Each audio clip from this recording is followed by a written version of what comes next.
ओम नमः शिवाय। जिस प्रकार इस ब्रह्मांड का न कोई अंत है और न ही कोई शुरुआत, उसी प्रकार शिव अनादि हैं। संपूर्ण ब्रह्मांड शिव के अंदर समाया हुआ है। आइए श्रवण करते हैं सोमवार व्रत कथा। प्राचीन काल की बात है।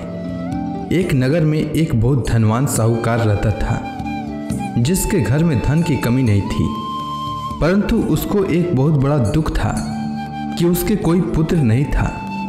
वह इसी चिंता में दिन रात लगा रहता था।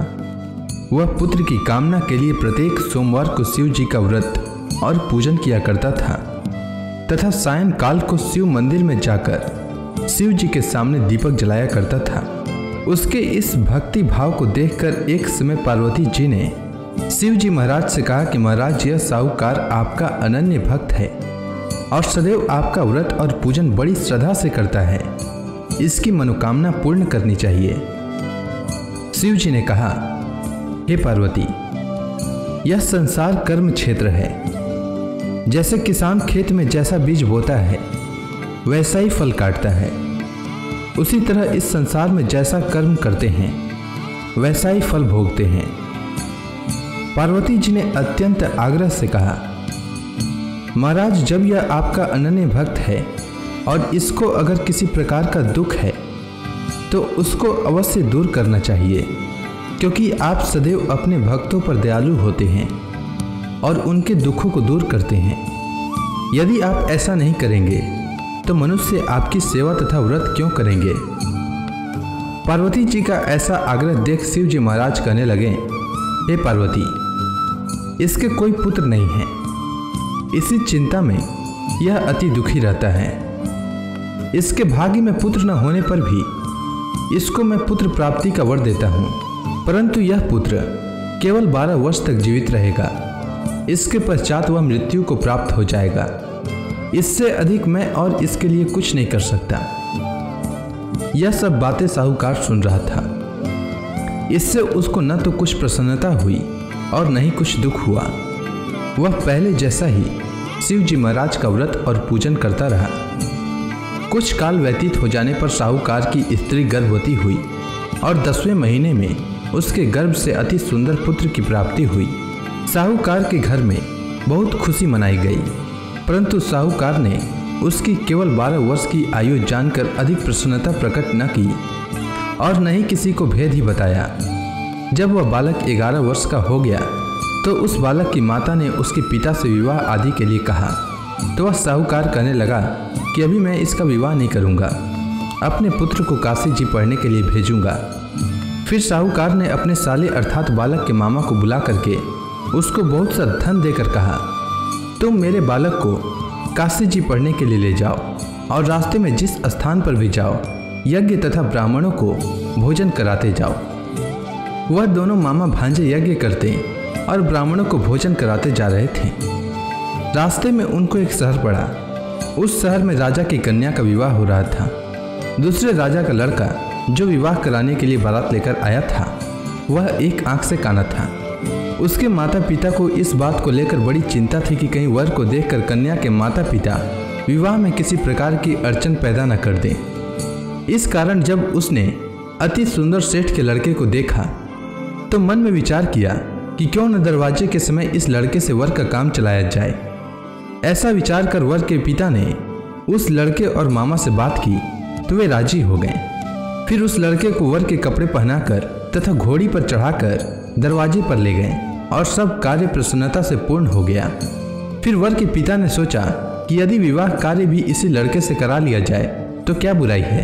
ऐसा विचार कर लड़के और उसके मामा से कहा, यदि आप फेरों का काम और कन्यादान के काम को भी करा दें तो आपकी बड़ी कृपा होगी और मैं इसके बदले में आपको बहुत कुछ धन दूंगा। तो उन्होंने स्वीकार कर लिया और विवाह कार्य भी बहुत अच्छी तरह से संपन्न हो गया।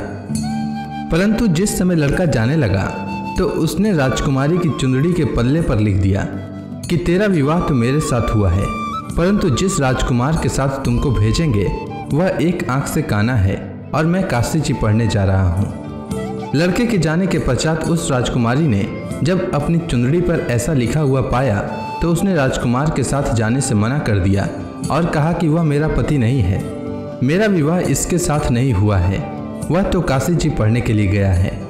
राजकुमारी के माता पिता ने अपनी कन्या को विदा नहीं किया और बारात वापस चली गई।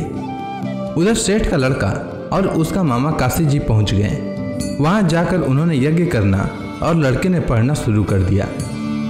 जब लड़के की आयु 12 वर्ष की हो गई तो उस दिन उन्होंने यज्ञ रचा रखा था कि लड़के ने अपने मामा से कहा कि मामा जी आज मेरी तबीयत कुछ ठीक नहीं है।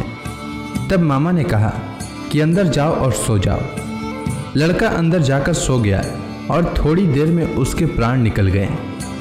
जब उसके मामा ने आकर देखा कि वह मुर्दा पड़ा है तो उसको बड़ा दुख हुआ और उसने सोचा कि अगर मैं अभी रोना पीटना मचा दूंगा तो यज्ञ का कार्य अधूरा रह जाएगा। अतः उसने जल्दी से यज्ञ का कार्य समाप्त कर ब्राह्मणों के जाने के बाद रोना पीटना आरंभ किया। संयोगवश उसी समय शिव पार्वती जी उधर से जा रहे थे। जब उन्होंने जोर जोर से रोने की आवाज़ सुनी तो पार्वती जी कहने लगी कि महाराज कोई दुखिया रो रहा है, उसके कष्ट को दूर कीजिए। जब शिव पार्वती ने पास जाकर देखा तो वहाँ एक लड़का मुर्दा पड़ा था। पार्वती जी कहने लगी कि महाराज यह तो उसी सेठ का लड़का है जो आपके वरदान से हुआ था। हे महाराज, इस बालक को और आयु दीजिए, नहीं तो इसके माता पिता तड़प तड़प कर मर जाएंगे। पार्वती जी के बार बार आग्रह करने पर शिव जी ने उसको जीवन वरदान दिया और शिव जी महाराज की कृपा से लड़का जीवित हो गया। शिव जी और पार्वती जी कैलाश पर्वत पर चले गए। तब वह लड़का और मामा उसी प्रकार यज्ञ करते तथा ब्राह्मणों को भोजन कराते हुए अपने घर की ओर चल पड़े। रास्ते में उसी शहर में आए जहां उसका विवाह हुआ था। वहां पर आकर उन्होंने यज्ञ आरंभ कर दिया तो उस लड़के के ससुर ने उसको पहचान लिया और अपने महल में ले जाकर उसकी बड़ी खातिर की। साथ ही बहुत से दास दासियों सहित आदरपूर्वक लड़की और जमाई को विदा किया। जब वह अपने शहर के निकट आए तो मामा ने कहा कि मैं पहले तुम्हारे घर जाकर खबर कर देता हूँ। जब उस लड़के का मामा घर पहुँचा तो लड़के के माता पिता घर की छत पर बैठे थे और यह प्रण कर रखा था कि यदि हमारा पुत्र सकुशल लौट आया तो हम राजी खुशी नीचे आ जाएंगे, नहीं तो छत से गिरकर अपने प्राण खो देंगे। इतने में उस लड़के के मामा ने आकर यह समाचार दिया कि आपका पुत्र आ गया है, तो उनको विश्वास नहीं हुआ। तब उसके मामा ने शपथ पूर्वक कहा कि आपका पुत्र अपनी स्त्री के साथ बहुत सारा धन लेकर आया है। तो सेठ ने आनंद के साथ उसका स्वागत किया और बड़ी प्रसन्नता के साथ रहने लगे। इसी प्रकार से जो कोई भी सोमवार के व्रत को धारण करता है अथवा इस कथा को पढ़ता या सुनता है उसकी समस्त मनोकामनाएं पूर्ण होती है। उम्मीद है आपको सोमवार व्रत की कथा अच्छी लगी होगी। अगर आपको यह वीडियो अच्छी लगी हो तो कमेंट सेक्शन में ओम नमः शिवाय लिखना न भूलें। धन्यवाद।